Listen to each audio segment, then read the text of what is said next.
Assalomu alaykum aziz do'stlar. Sizlar bilan men Nadejda Mahkamova va 99-darsga xush kelibsiz.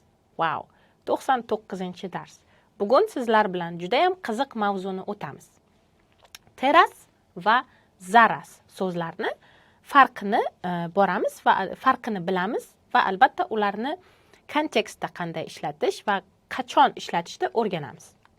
Demak, zaras hozir degan. Polak tilida hozir deyishni ikkita usuli bor. Bu zaras va teras. Zaras. Zarasda nima farqi bor? Bir necha daqiqa ichida biror narsa sodir bo'lsa. Hoziroq emas, lekin bir necha daqiqa ichida. Ko'pincha hozirgi zamonda ishlatiladi va chasovniki nedokonaniylar bilan ishlatiladi.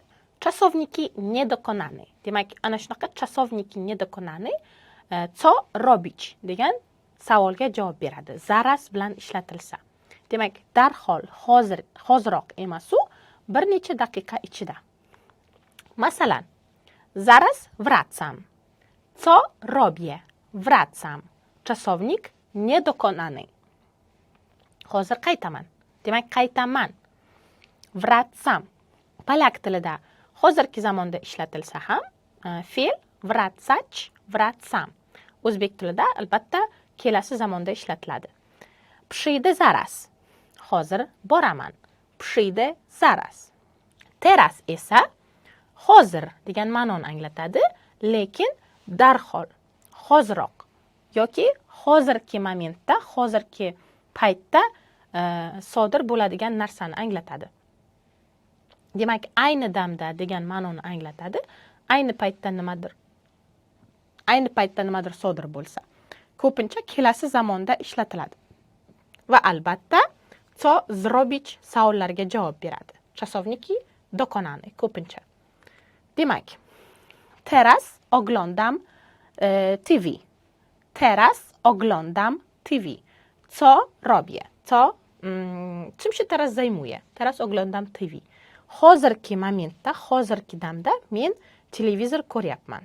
Zaraz bilan terasni farqi shu. Boshqa farqi yo'q. Zaraz bir necha daqiqa ichida, teras hoziroq yoki hozirgi paytda.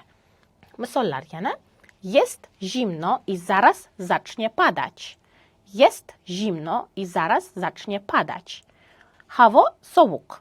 Yomg'ir yog'ishi kutilmoqda.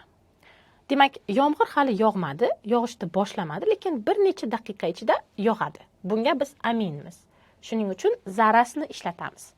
Demak, jest zimno i zaraz zacznie padać. Teraz zacznie padać demaysiz, chunki hozirgi damda u narsa yo'q. Hozirgi damda yomg'ir yo'q.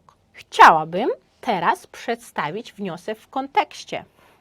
Chciałabym teraz przedstawić wniosek w kontekście. Endi biz terasda aytyapmiz. Endi men taklifni uning kontekstiga joylashtirishni boshlamoqchiman. Hozirgi damda. Teraz chcę. Teraz chcę. Zaraz zachcę. Teraz chcę.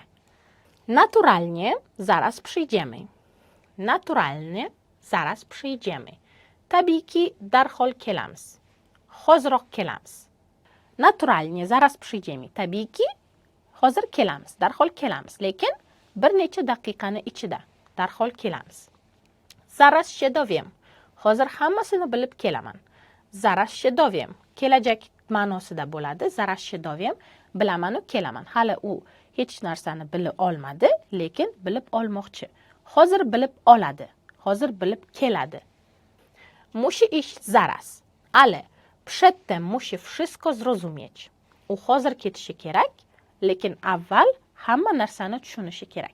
Demak, u tushunishiga bir necha daqiqa bor. O'sha ketganicha o'sha narsani tushunishi kerak.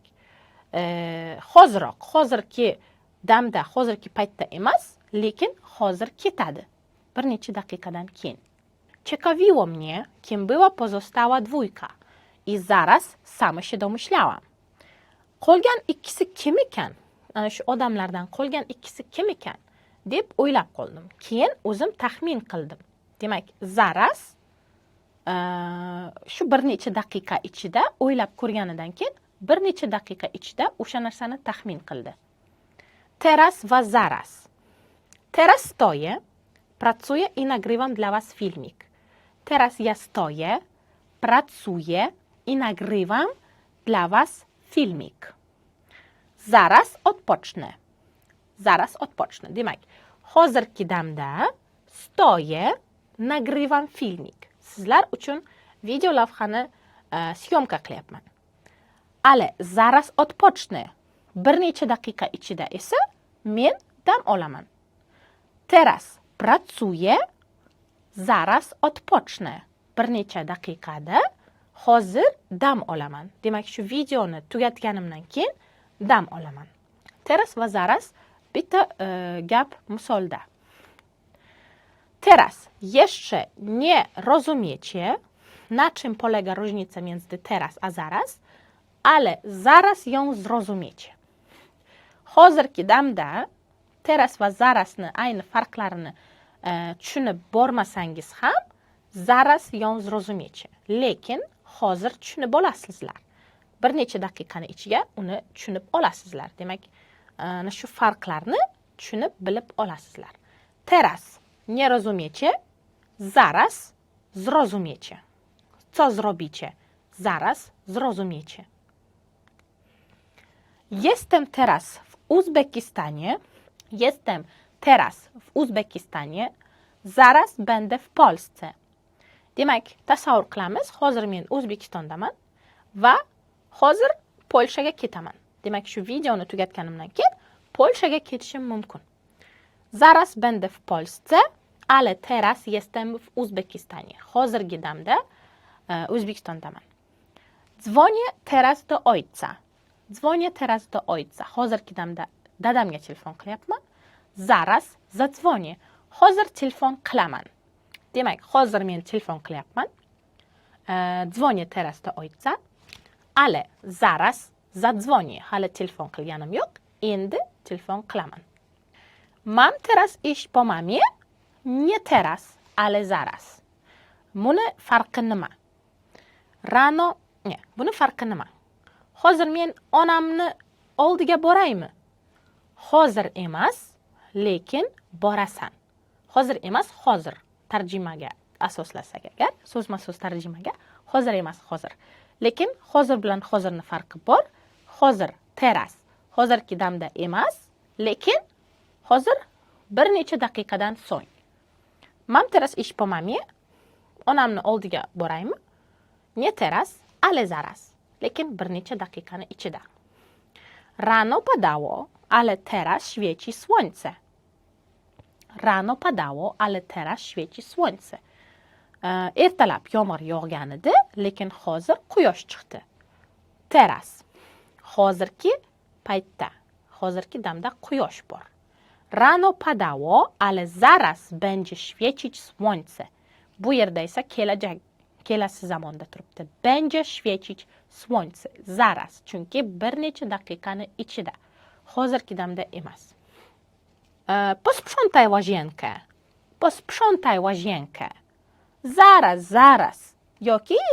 Yoki norasmiy qilib aytganda zara desangiz bo'ladi. Zara. Hozir. Zara. Nie zaraz, tylko teraz. Nie zaraz, tylko teraz. Hozirlamay, hoziroq, darhol tur. Demak, onalar shunday deydi. Hozirlama menga deydi, darhol tur deydi. Hozir tur. Demak, ayni damda, ayni paytda tur. Не zaraz, tylko teraz. Teraz ba'zan o'tgan zamon bilan ham ishlatiladi. Lekin ma'nosi hozirgi paytda hozir bo'lib qolaveradi. Bu polak tilida iloji bor buni. Masalan, byłam teraz 2 tygodni w urlopie. Byłam teraz 2 tygodni w urlopie. Terasni olib tashlasangiz, butunlay ma'no o'tgan zamonga aylanadi. O'tgan zamonga o'tadi. Masalan, byłam 2 tygodnie w urlopie. Men 2 hafta ta'tilda edim. Hozir esa hozir bilan birga, teraz bilan birgalikda men hozirgi paytda 2 haftalik ta'tildan qaytdim degan ma'noni anglatadi. Men qaytdim, men shu yerdaman. Demak, hozirgi paytda men qayerdaman va nima qilib kelyapman. Teraz ana shu ma'noga olib keladi. Wróciłam teraz z Polski, mieszkałam tam 8 lat. Wróciłam teraz z Polski, mieszkałam tam 8 lat. Hozirgi paytda men Polshadan qaytib kelganman. U yerda 8 yil yashadim. Demak, hozirgi paytda men qayerdaligimni aytyapman, lekin undan oldin Polshada edim degan gapni ham, fikrni ham qo'shyapman. Teraz bilan birgalikda hozirgi paytga, hozirgi zamonga aylanadi. Teraz olib tashlasak, wróciłam z Polski. Mieszkałam tam 8 lat. Polshadan qaytdim, u yerda 8 yil yashadim degan ma'no bo'lib chiqardi. A wy co robicie teraz? Albo co będziecie robili zaraz? Co będziecie robili zaraz i co wy robicie teraz? Teraz nima qilyapsizlar va zaraz nima qilasizlar? Ana shu narsalarni kommentariyada, izohlarda qoldiring va z tego zajęcia va 100 darsimizgacha do zobaczenia.